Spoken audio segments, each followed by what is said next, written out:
एक समय की बात है, नगर में एक व्यापारी रहता था। अपने और अपने परिवार के भरण पोषण के लिए वह नमक का व्यापार करता था। उसके परिवार में पत्नी और 2 पुत्र थे।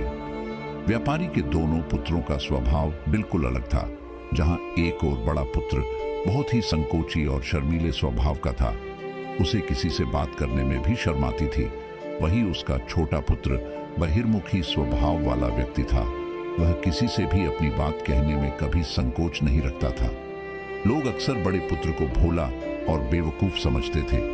कई बार लोग उसके भोलेपन का फायदा भी उठा लेते थे और वह पलटकर कभी किसी को कुछ नहीं कहता था। व्यापारी अपने पुत्र के इस स्वभाव के कारण बहुत अधिक नाराज होता था। बातचीत न कर पाने और शर्मीले स्वभाव के कारण व्यापारी ने कई बार अपने पुत्र की पिटाई भी कर दी थी। हालांकि इस वजह से उसके पुत्र का स्वभाव सुधरने के बजाय और भी खराब हो गया। बचपन से ही बड़ा पुत्र बेहद परेशान रहने लगा था। उसके अंदर आत्मविश्वास की कमी हो गई थी। परीक्षा में वह आते हुए प्रश्नों के उत्तर भी अपने डर के कारण नहीं लिख पाता था। इस कारण उसकी शिक्षा भी ठीक ढंग से नहीं हो पाई। बड़ा पुत्र जब युवावस्था को प्राप्त हुआ, तब व्यापारी ने उसे अपने साथ व्यापार में हाथ बटाने को कहा। अपने पिता से डर के कारण वह व्यापार करने को तैयार हो गया, किंतु वह कई बार ऐसी गलतियां कर देता था जिससे व्यापारी बहुत अधिक नाराज हो जाता था। एक दिन व्यापारी किसी दूसरे काम के कारण शहर गया हुआ था। उस समय उसकी दुकान पर बड़ा पुत्र बैठा हुआ था।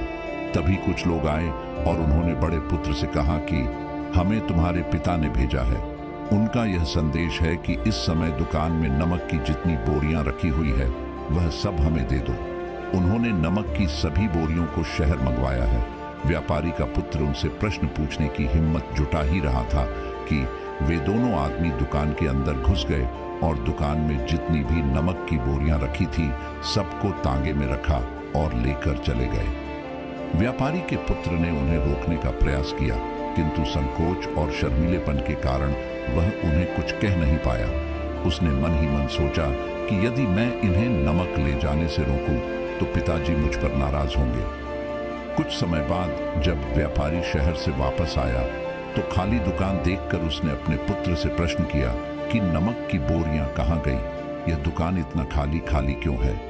तब बड़े पुत्र ने धीमे स्वर में कहा कि कुछ लोग दुकान पर आए थे और उन्होंने मुझसे कहा कि आपने नमक की बोरियों को शहर मंगवाया है, और दुकान में से सारी बोरियों को निकाल कर लेकर चले गए। व्यापारी ने अपना सिर पीट लिया। उसने अपने पुत्र को दुकान से धक्का देते हुए कहा कि तू मूर्ख का मूर्ख ही रह जाएगा। वे लोग तुझे बेवकूफ बनाकर सारा सामान ले गए। तुमने मेरा बहुत भारी नुकसान करवा दिया। यहाँ से दूर भाग जाओ और घर वापस मत आना। यदि तुम वापस आए तो मैं तुम्हें पीट पीट कर सीधा कर दूंगा। व्यापारी का बड़ा पुत्र इस बात से बेहद दुखी हुआ। एक बार फिर उसके शर्मीले स्वभाव के कारण उसके पिता उससे और अधिक नाराज हो गए। साथ ही व्यापार में भी इतना नुकसान हो गया। उस समय नगर के सभी लोग व्यापारी के पुत्र पर हंस रहे थे और उसका मजाक बना रहे थे। उसे बहुत अधिक शर्मिंदगी महसूस हो रही थी।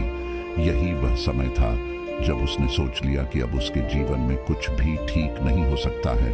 वह सदैव मूर्ख का मूर्ख ही रह जाएगा और इस समाज में रह रहे लोगों के साथ कदम से कदम मिलाकर कभी नहीं चल पाएगा। व्यापारी का पुत्र नगर से बाहर आ गया और एक नदी के किनारे बैठकर खूब रोया।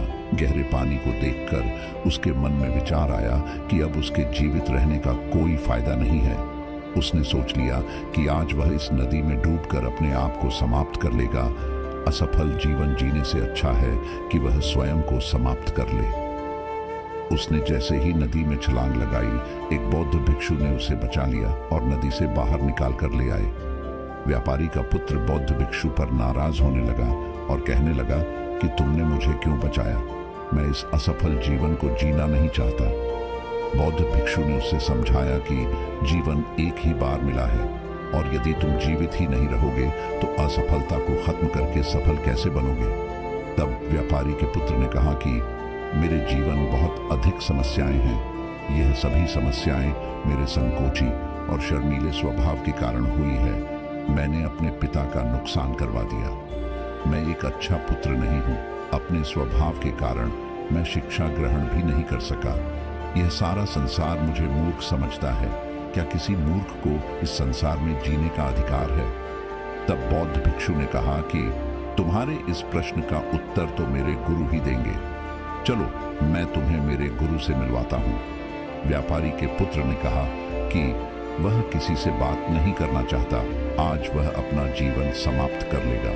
किंतु बौद्ध भिक्षु के बार बार समझाने के बाद वह उनके साथ जाने और उनके गुरु से मिलने के लिए तैयार हो गया। बौद्ध भिक्षु व्यापारी के पुत्र को आश्रम की ओर लेकर गए। वहां पर व्यापारी के पुत्र ने देखा कि एक व्यक्ति पेड़ के नीचे ध्यान मग्न बैठे हुए हैं।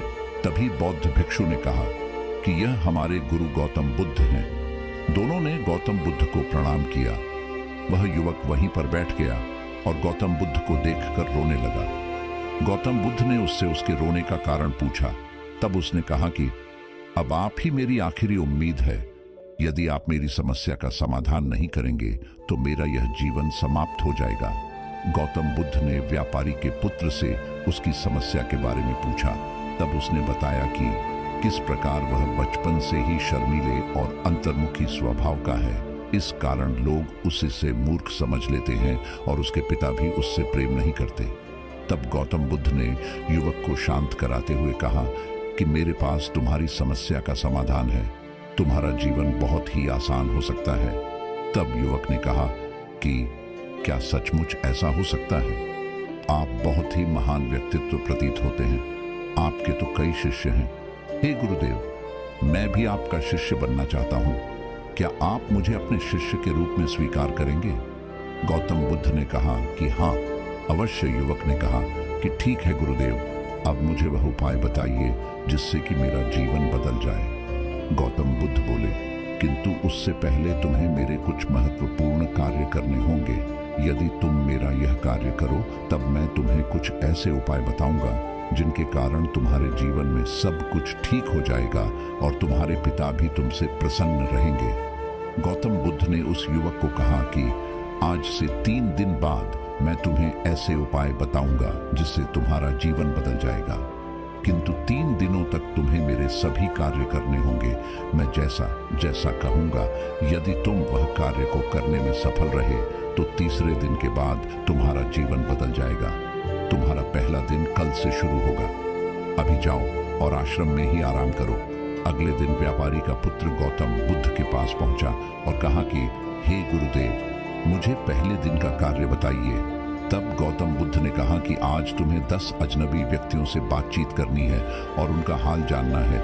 इसका लेखा जोखा शाम तक लेकर आना। व्यापारी के पुत्र को बड़ा ही संकोच महसूस हुआ, किंतु उसने गौतम बुद्ध को हाँ कह दिया। वह निकल पड़ा 10 अजनबी लोगों से बातचीत करने। शुरू में उसे बहुत अधिक संकोच हुआ। कई लोग तो उसे डांट कर भगा देते थे। उसके सामने अपना जीवन बदलने का यही एक उपाय था।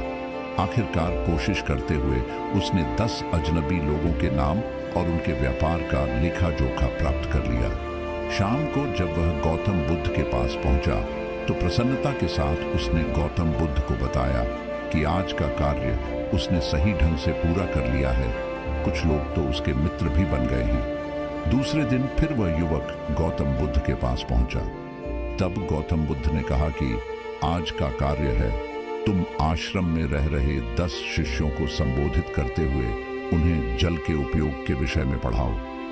गौतम बुद्ध की बात सुनकर व्यापारी का पुत्र हक्का बक्का रह गया।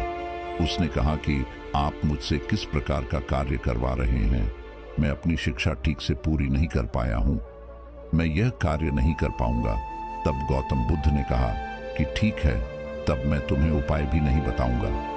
व्यापारी के पुत्र ने प्रार्थना करते हुए कहा कि आप जानते हैं मेरी शिक्षा अधूरी है, फिर मैं किस प्रकार बालकों को शिक्षा दे सकता हूँ? गौतम बुद्ध ने मुस्कुराते हुए कहा कि यहाँ सिर्फ मैं जानता हूँ कि तुम्हारी शिक्षा अधूरी है, वे बालक नहीं जानते। तुम रोज अपने जीवन में जल का उपयोग करते हो, यही सब बातें जाकर उन बालकों को बतानी है। आखिरकार व्यापारी के पुत्र के पास कोई रास्ता नहीं बचा। हिम्मत जुटाकर वह उन बालकों के पास पहुंच गया।